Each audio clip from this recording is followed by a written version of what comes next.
Hey, thanks for tuning into my podcast. This is Big Head on the Block, hosted by me, Tim Henderson, a.k.a. Big Head. Hey, welcome back. It's me, Big Head, and we back on the block. Today I have a special guest. I have a former supervisor of mine who was a sergeant with the Baton Rouge City Police Department when he retired, and he and I worked together in somewhere around 2003-ish. I was in a position where I didn't like the area I was working, so I actually volunteered to go to the Plank Road precinct, which not a lot of people want to do because there's a high call volume and there's a lot of crime in that area. But I didn't like being in the area, the Corsi Boulevard area, which was a little more laid back, had a lot of traffic and stuff. I'm a criminal guy, so I volunteered to go over there, and luckily I had the opportunity to work with this man. So I want to say welcome, Randy Stroud, and give us an idea of what you did for the Baton Rouge Police Department. Well, I was very lucky, I guess. I came there in 1979, but I was mainly I spent about 8 years as a patrol officer, and then I became a homicide detective for about 5 or 6 years. And at that point in time, I moved in and I did the crime analysis thing. People might not remember that, but I created the computer mapping thing and in 1992 to 1996. And that's where my life kind of took a turn. In late 1996, I was also a Naval Reserve officer. And in 1996, I was involuntarily recalled and sent to Europe for what was supposed to be 9 months as an anti-terrorism officer. Wait a minute. Let me cut you off and ask you this. You said involuntarily recalled, which means that they called you up and you obviously had some kind of specialty that they needed, because that's not typical. No, that's not typical at all. No, that it was completely out of left field, and it was something I wasn't expecting. And I guess I could have refused the orders, but they called and asked me to volunteer for an involuntary recall. But it was, and I told the man, I said, "Well, look, I got one of those phone calls, where it's like the smoking man on the X-Files, one of these old guys. He says, Mr. McWilliams with the EUCOM, European Command Security Matters Office. I understand you're a lieutenant commander in the Navy Reserve and you're a homicide detective in Baton Rouge." And I said, "Well, actually," I said, I'm doing the computer mapping in Baton Rouge now." He says, "Oh, you're computer literate. Great. How soon can you come over here?" I'm like, "What?"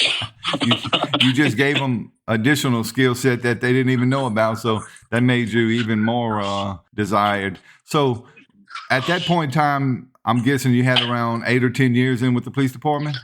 Actually, by that point in time, Tim, I had almost 18. I was about 3 or 4 months from finally making sergeant. Okay. So you had to put your police career on hold at that point, and you stayed deployed for how long? Well, the 9 months, I went over there for 9 months to Europe, and honestly, like I told the man, I said, "I'm not a terrorism guy. I'm a cop. I'm a police officer." And he said, "Well, we just need you for 9 months, and we're putting something together, and you'll help us with that, and you'll figure it out, and then you'll go home." I said, "Okay, fine." And about 7 or 8 months in, this Air Force colonel I was working for, who was a real hard ass. Oh, God, he was a hard ass, And he called me into his office, and he said, "Lieutenant Commander Stroud," he said, I don't like the Navy, and I don't like reservists." And I'm thinking, well, this ain't starting well at all. Right. And then he turned around and said, "I want you to stay for 2 more years. If you'll take the orders, I'll get another set of orders for you. I want you to keep doing what you're doing," which is about the first indication I had that I was doing anything right, quite honestly. Yeah, that's funny. I mean, if he didn't like you, man, I hate to see how many years he'd want you for, huh? Exactly. Yeah. So at that point, whenever I'm guessing you re-upped at that point? Well, I came back to Baton Rouge and met with Chief Ferries at the time, and we discussed it. And I explained to him the situation, and I took a month's leave with Baton Rouge PD to kind of get, I came back to touch base with Baton Rouge, and I basically took a month's leave to try to get myself resituated, because they weren't sure they were going to get the other set of orders for me, but they did. They got me the other set of orders, so I rolled back and went back to Europe for what was supposed to be 2 years. But again, that was the plan. But like a lot of other plans, it worked out a lot longer than I planned that time as well. All right. So how much longer than the 2 years did you stay? Well, I left that time, and I got in November of 1997. I went back to Europe. I was only home for about a month. And I finally got back to Baton Rouge PD Police Department in August of 2001. 2001. Okay.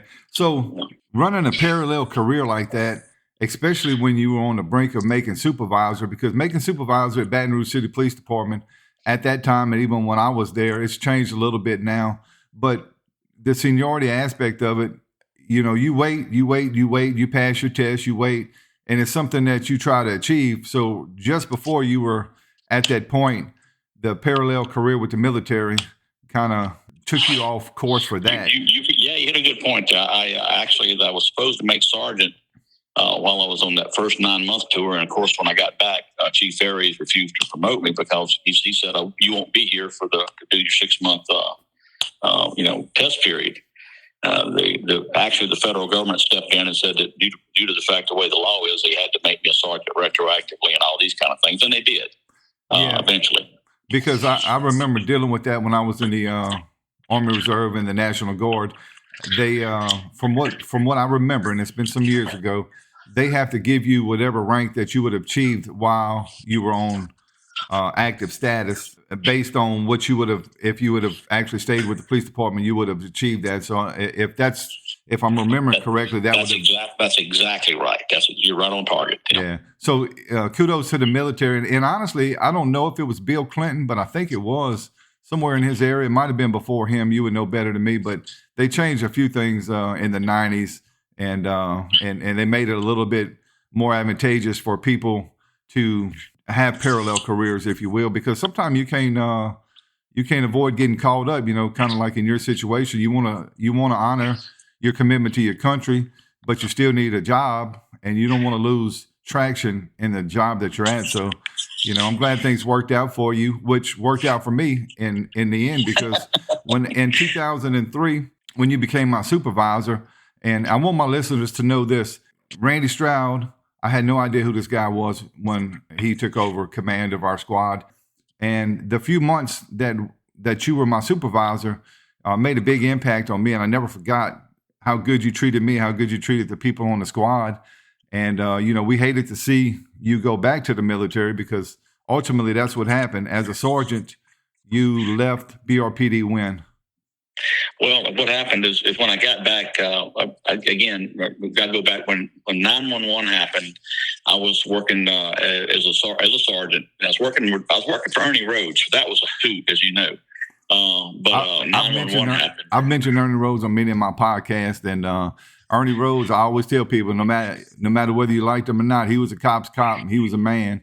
Yes, he was. And I loved working for him. And I always say the people that didn't like him or the people that just were lazy. But, Ernie had his ways, as you know. He had his ways. And yes, he did. He not only demanded, he commanded respect from you. And Ernie, the funny thing about Ernie is this.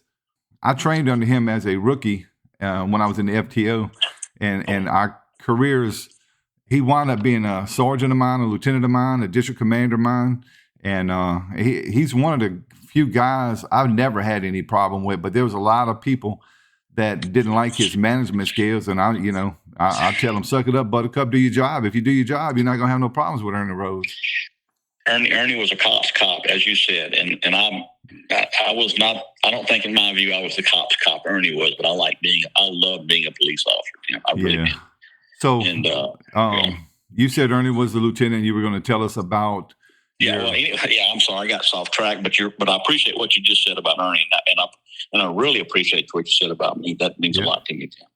But no, when 9/11 happened, the people back in Europe started immediately trying to recall me back to active duty, and but because I was a naval officer and because it was a joint command, which the Navy wouldn't release me because I was a rated anti-terrorism guy by that point. The Navy was holding me for one of their positions. But I knew it was only a matter of time. And so I got a phone call like the last day of the year, 2001, telling me that I was being involuntarily recalled again. And had to have a dispute with them because they wanted me like immediately. And I told them that you're going to give me some break here because I was going to I had tickets to the Sugar Bowl that year at CLSU play Illinois, and I was going to make that game before I went on back on active duty. Right, yeah. Priorities, man. We got LSU got a game. Y'all going to have to put it off just a little bit. Yeah, hey folks, the terrorism will wait for another week. I'm going to lose this game. Okay, I got tickets. That's right. And so I got and I had and that was I spent about almost 2 years on active duty with a lot of different places, including anti-terrorism officer for Enterprise Battle Group for a while, anti-terrorism officer for Naval Air Station Pensacola, and the. Sorry about that. That's a cat in the background. That was pretty loud. Thank God for that. Yes, it's a cat. Yes. Anyway, go ahead. And anyway, I was also, due to some things that happened, I ended up spending about 6 or 8 months as the anti-terrorism operations division chief for all U.S. forces in Europe. And at that point in time, I came back to Baton Rouge, and I would have made lieutenant while I was gone, but I wasn't there to even take the test. So I couldn't get back to it. So I came back as an acting lieutenant with provision I would take the test, and I did take the test eventually and pass it. Of course, it wasn't that hard, but I was going to be a lieutenant. But don't say it wasn't that hard, because I've been telling people I passed it without studying, and I was telling them how hard it was. Well, all right, it was terribly hard. I studied like hell to make it. Okay, yeah, really hard. Yeah, really hard. But after you've taken the sergeant's test a doggone many times over time, it's just Oh yeah. And look, while we're on the topic, I'll say this: I didn't study for the lieutenant's test. The first time I made an 88, and I think I took it twice and I made a 92, but I'm not 100% sure. But I chose not to study for the chief of police test in Baton Rouge because I felt like if I had 30 years experience as a cop and I couldn't pass a chiefs of police test, that maybe I didn't need to be the chief of police. And look, I was 22 people took it, and I was 11th highest score, and I made 80%, I believe, on it, and it consists of not only a written test, but you also had to do a interview. They gave you a mock city, and they gave you an hour and a half to prepare, and then you had to do a 5-minute dissertation, like you were addressing the city council. So these tests are geared to see how knowledgeable you are about the whatever the promotion is going to be. This happened to be the lieutenant or chief of police, whatever. But these are passable if you're knowledgeable. Would you agree with that? If you pay attention in your career? Oh my gosh, yeah, that would be my point right there. If you've been doing your job right or halfway right, and I'm going to say this, and this is, I'm going to tell you, I took the chief's test back in the early '90s when I was a corporal, and I passed it as well. And I got to the interview process, but I was only a corporal. I knew they weren't going to. When Greg Ferry's made chief, I was part of that group there. Okay. And Greg told me he wasn't going to make chief. I told him I wasn't going to make chief. Turned out I was right, and he was wrong. He made chief. That's right. Yeah. He was my first chief, by the way. He was a good chief. I enjoyed working under Chief Ferries. And to get off topic for another second, after he was no longer the chief when he retired, I happened to see him driving downtown, and I did a U-turn in my unit to go talk to him. I just wanted to tell him thanks, man. And we still laugh to this day about it because he probably had no idea why I was turning around, because whether I was happy with him or mad with him, he probably didn't know. But the unique thing about him is this: he remembered whenever he stopped and I talked to him for a minute and I told him who I was. He said, "Yeah, I know who you are, Tim." And that meant a lot to me because I was just a little young, flunky officer, man. For him to remember my name was significant, but they tell me he had a good memory. But I said, look, man, I wanted to take the opportunity to tell you, I really appreciate you giving me the opportunity to work for the Baton Rouge City Police Department and to start a career here because it's something that I really wanted to do.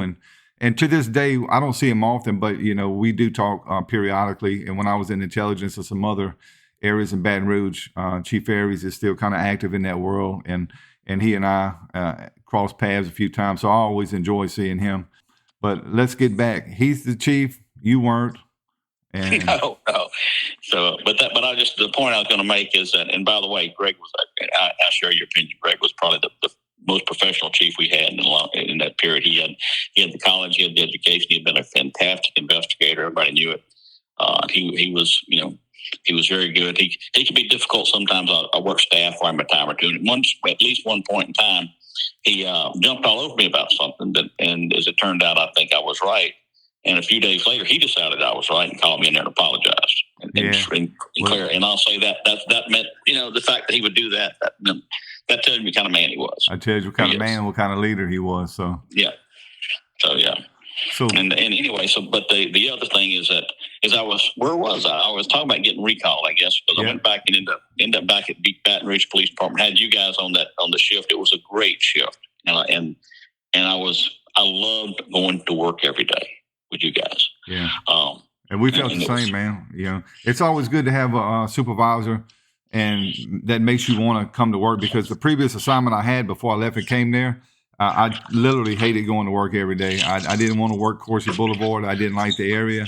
I didn't like the situation. So it was a dream for me. And people's like, man, I can't believe you volunteered to go to first evenings. And I'm like, yeah, I did. I'd do it again today. But yeah, you know, when I was 22 years old was when I went to work in North Baton Rouge out of Wimburn precinct back in the old days. Back in the real old days. Now that was 40 years ago. Oh my gosh, I'm getting old. Yeah. But I'm gonna tell you what. After 3 years of working Wimburn, nothing I have done since. Everything I've done since has been less exciting than that was. Yeah, and I try to tell people that all the time, man, that once you immerse in this life and you get used to the hecticness, you get used to the violence, you get used to the adrenaline, that the chaos.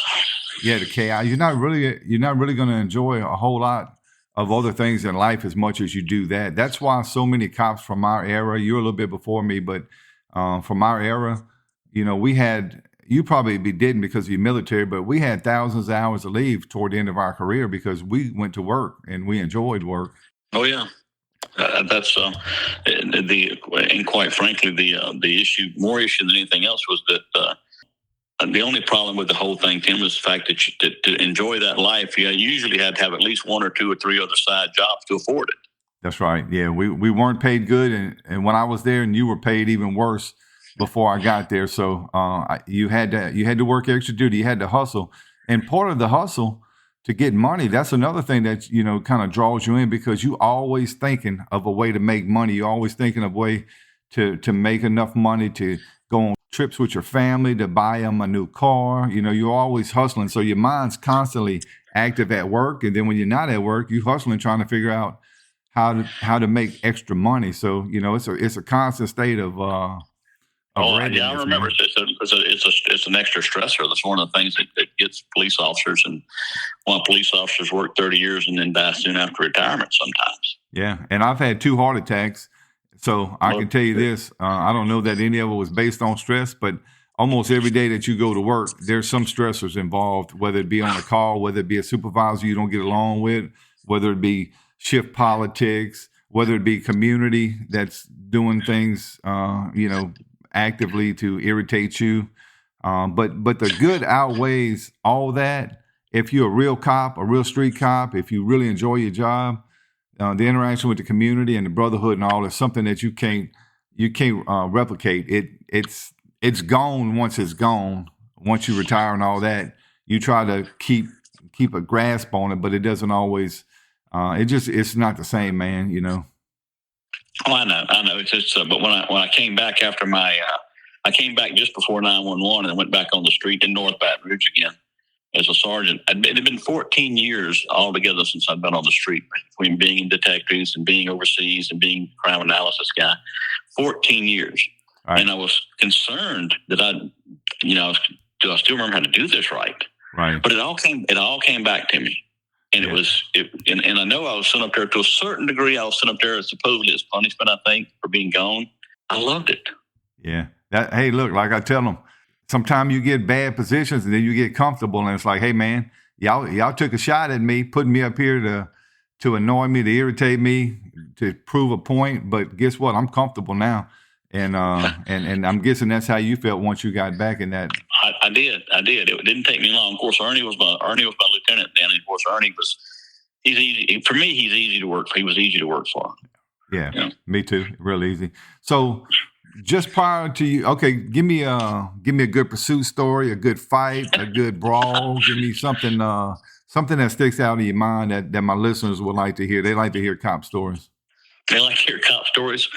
How about if I tell the story? The time that I read my detective supervisor his rights pursuant to Miranda over a shooting. That's good. Let's do that. If you think it's something my listeners would like, let's have at it. Well, I was a detective for about 6 years, and at one point in time, I was working on a shift. Jerry Callahan had been my riding partner. Matt Cantu was the lieutenant, and Elbert Hill was the sergeant. I don't know if you remember Elbert Hill or not. He's the one that I don't remember, but I remember the other ones. Well, Elbert was a extremely good man, and is. I hope he's still alive. He's a good man. But he kept himself in real good shape and real good condition. But he was our sergeant, so he didn't partner up. So he was working cases on his own. And Elbert was trying to arrest a man one night up by there's a former LNB building on the parking lot at North 48 at Gus Young. Okay, for everybody who don't know, I'm guessing you talking about Louisiana National Bank. Yeah, I'm sorry. Thank you very much. Yes, yep. Thank you. Yes. Showing your age, buddy. Yeah, Louisiana National Bank didn't do very well on Gus Young for whatever reason. I can't imagine why. So Elbert had a man. He wanted the man had been robbing 7-Elevens of cigarettes or Circle K or something like that. Had been going in and swapping and getting like cartons of cigarettes and running out with him. And Elbert had figured out, had a case on him. And so he saw him. The man he was one of the Kitchens that lived down on North 48. I can't remember which one he is, but for now he's called the one-armed Kitchen. I'll get into that in a minute.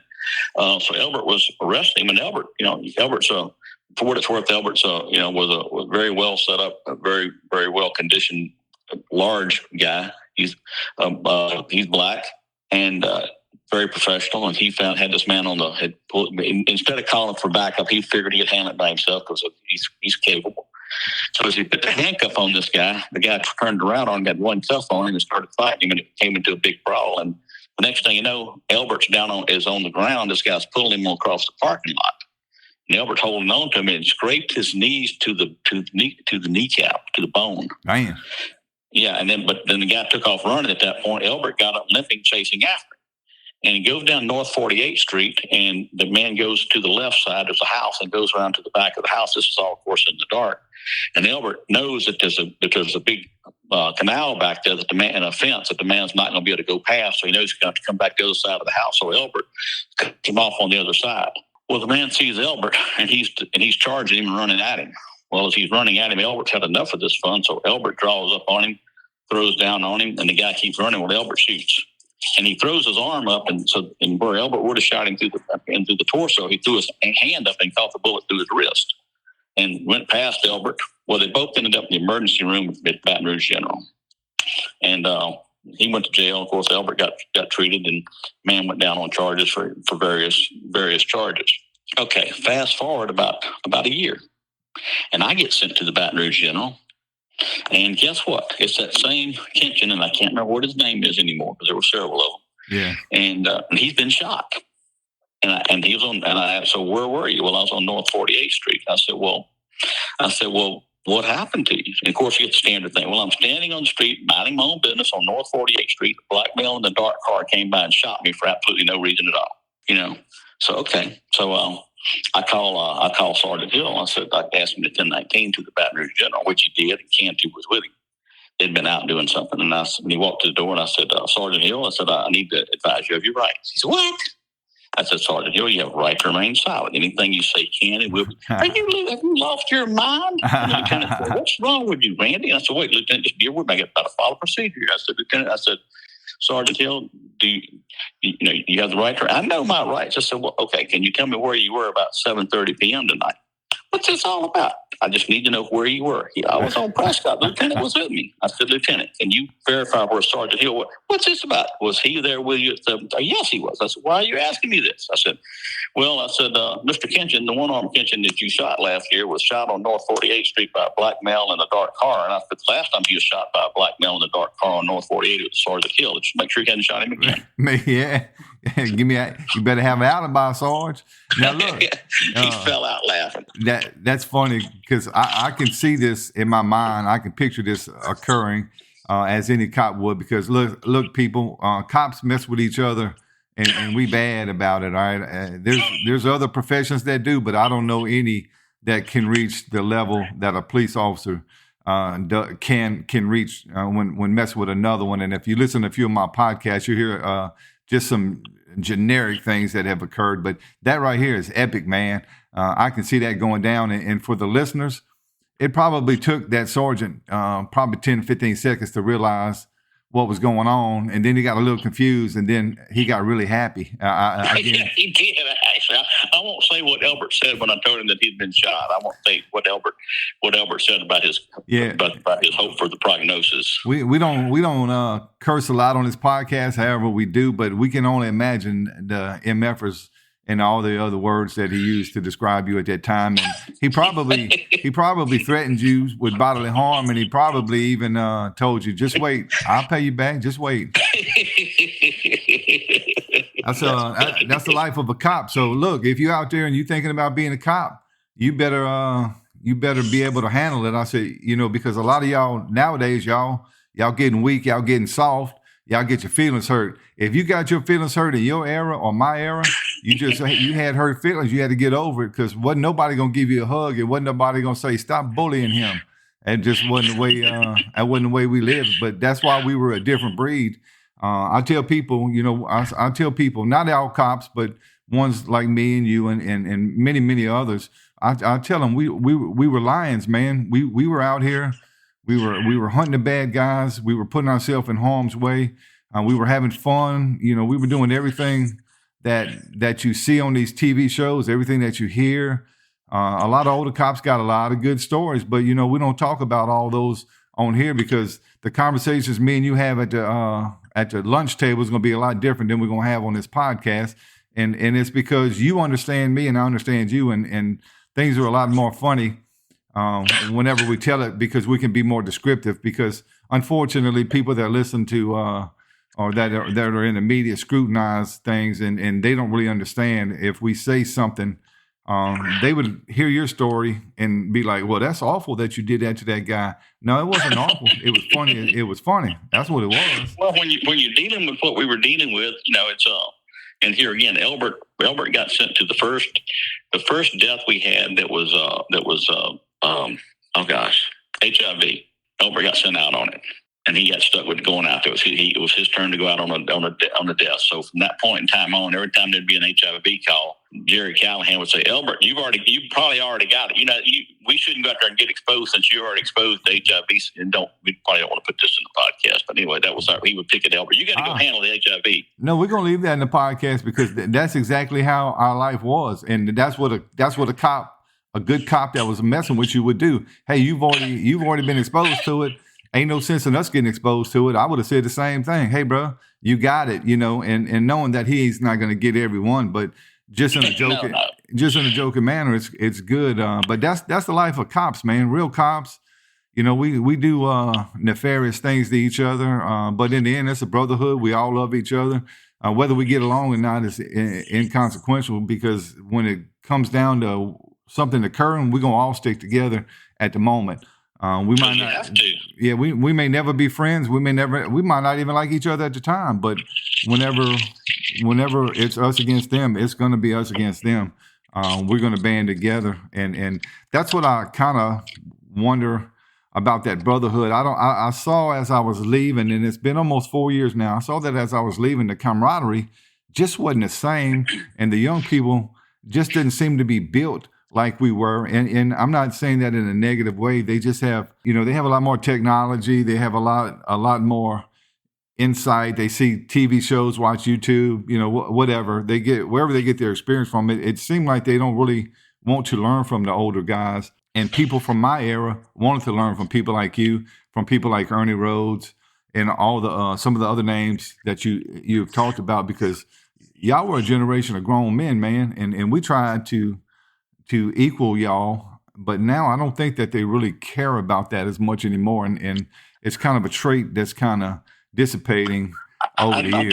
I think that's a good observation. I'm gonna go one step further, because when I came in '79, a lot of the guys that were on the street, a good many of those guys, they were Vietnam veterans, okay, and they came in with a certain type of set of experiences, a certain way of looking at the life and world, and a certain, shall we say, toughness. Yeah, toughness is that they brought to the police department from the beginning, and then again before that, they were the guys that had been to Korea, the guys that had been in World War II, and that's what you kind of had. I mean, they brought things, and they were telling me, like some of the guys that I looked up to, that were like a generation or half generation ahead of me, were telling me about the guys that they had been there when they got there, and it was kind of scary, Tim. the things that people had. Yeah. Believe me, I got you. I've had that conversation with many cops. I started being a cop in 1990. I had experiences with police officers in the 80s, through traffic stops and stuff like that, and just a couple of things. So I understood the dynamics of the interactions with the cops. But yeah, I can only imagine what they were like in the 50s and 60s compared to and 70s. The evolution that I saw. I saw cops from the 80s that had been there since the 70s. So it's definitely a changing profession, and I wish all the young people well. But like I said in some of my other podcasts, pay attention to these old cops and their stories. I know you might think they BS, bogus, and most cops that tell you a story, they're going to tell you a true story, and it's not going to be something that there's no. I always tell people you don't need to elaborate or make it any better because most of them are good enough on their own, right? If you're going to tell it, it's probably good enough on its own, just like the stuff that you mentioned. So look. Oh, I toned that down. Trust me. Yeah, you have to.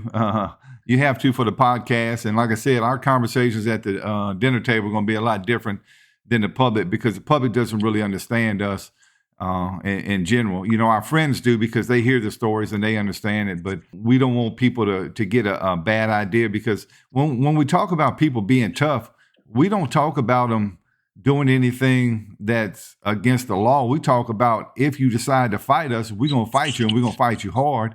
The tough mindset. We can't afford to lose, Tim. We can't afford to lose. Can't afford to lose. And the mindset going in is, I feel like I'm better than you. And if I ain't, I got a bunch of people that I can call. One of them's going to be better than you. Eventually, we're going to win. We might not.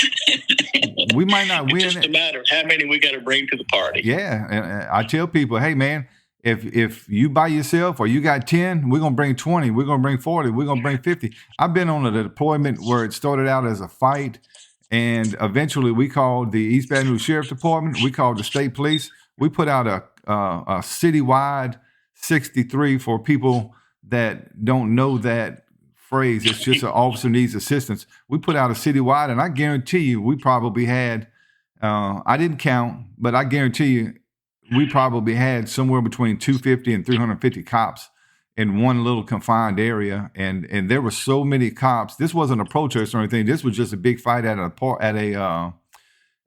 old hotel.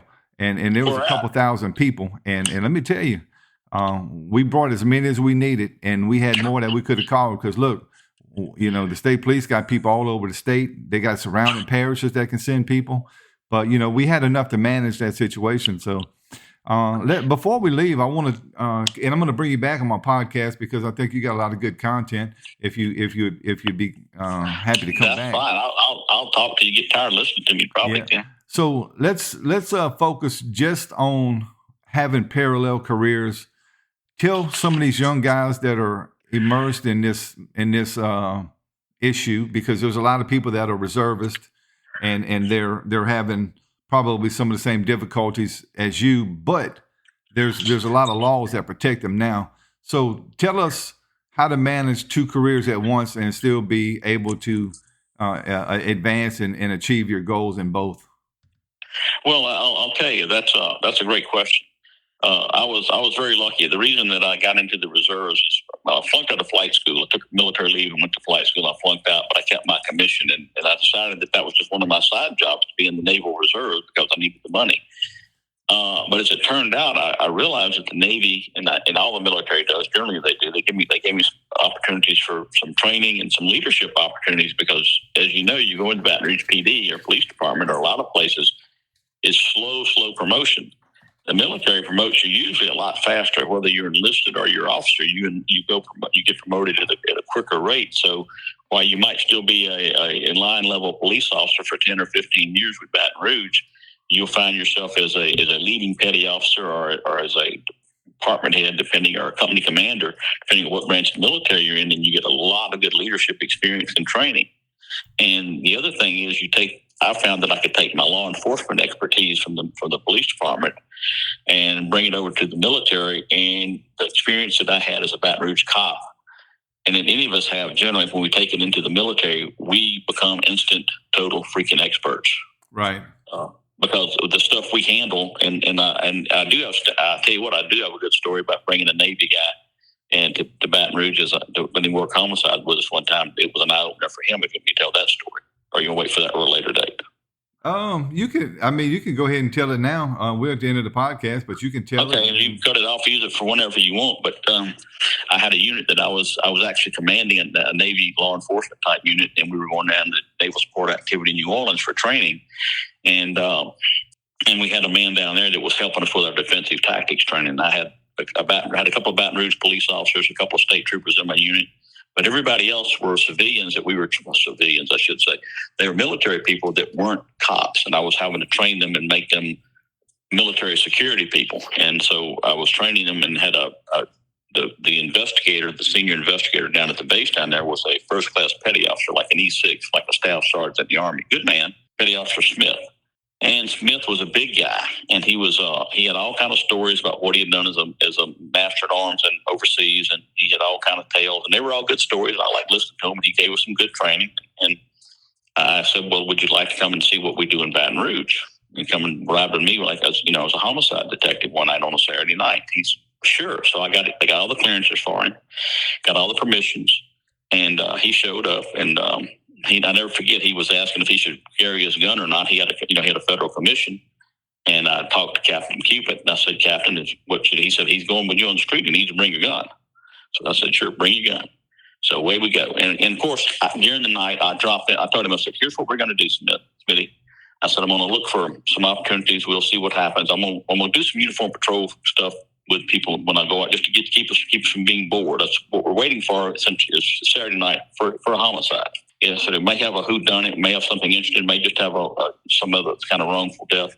And I said, probably, maybe about 2:00 in the morning, we'll end up with a misdemeanor homicide, misdemeanor murder, when the bars start floating. He said, "You can't have a misdemeanor murder." There's no such thing as a misdemeanor murder.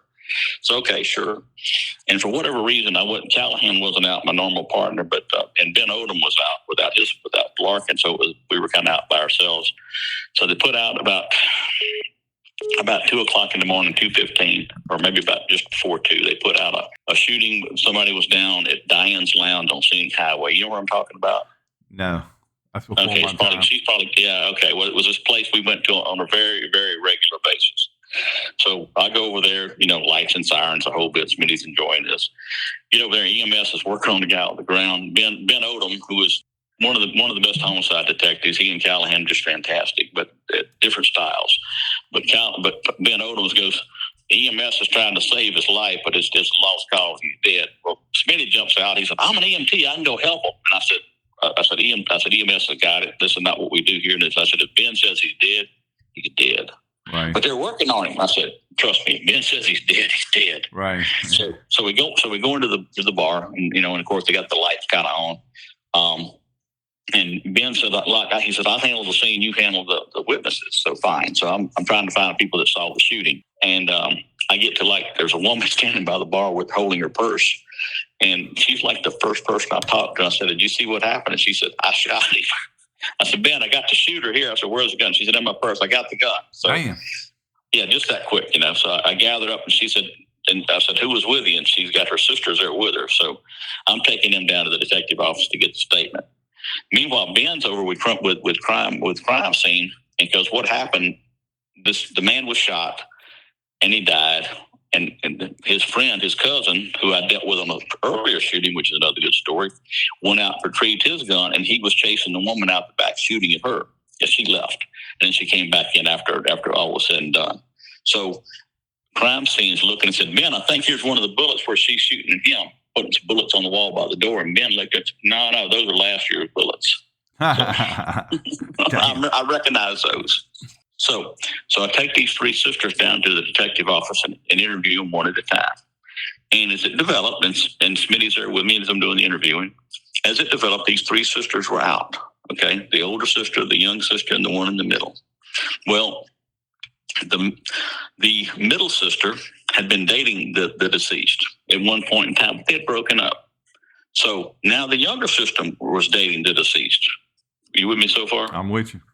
Okay, so, but the three sisters are out independent of the deceased, but the deceased and his cousin, who was the other guy that was shooting later on, they were in there dancing. And of course, the younger sisters were out dancing. The older sister was sitting at the table. I think she was more of a stable sort of sport. Well, the middle sister had been having trouble with the deceased because he had been abusive. So she had a pistol in her purse just in case.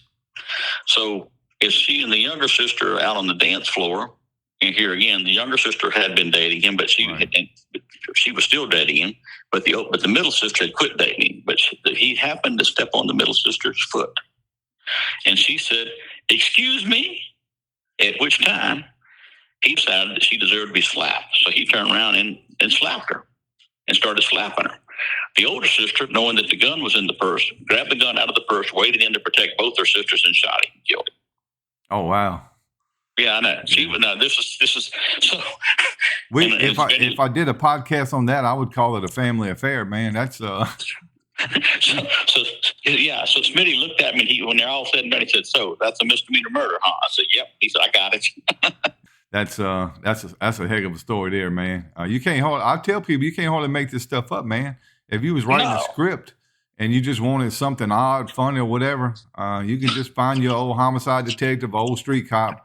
And I guarantee you we could put a 10-year series together on something like The Wire, and just talk about things that happened. Oh my gosh, in the you just have to change the name, protect the guilty. Protect the guilty, yeah. On my last podcast, I said change the name to protect the innocent, but we're gonna change it to protect the guilty on that one because I think it was my last podcast or the one before.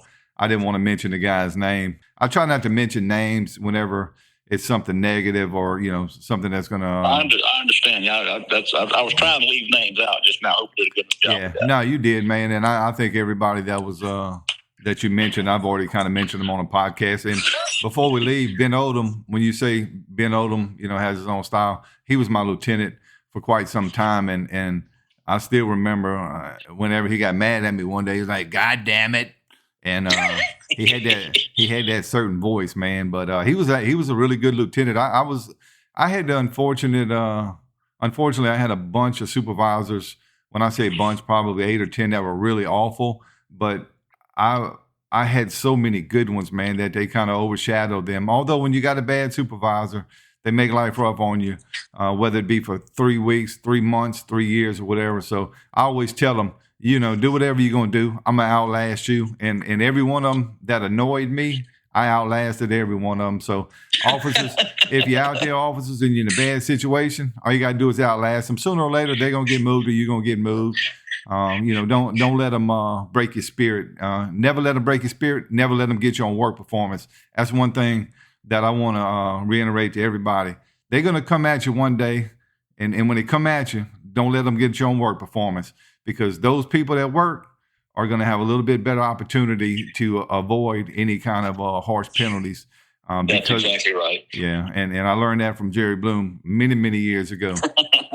Well, look, man, I really appreciate you being on the podcast. Hope you've given some insight to these officers that have situations where they have parallel careers. And look, the good stories, man. I think it's going to be an entertaining podcast, and we'll call you back to get you on another one. So thanks for being on Big Head on the Block. You're welcome. I'm happy to be here, Tim. Thank you for having me. Yep. Thanks for tuning in to this episode of Big Head on the Block. I'm Tim Henderson, the host. I look forward to dropping another podcast soon.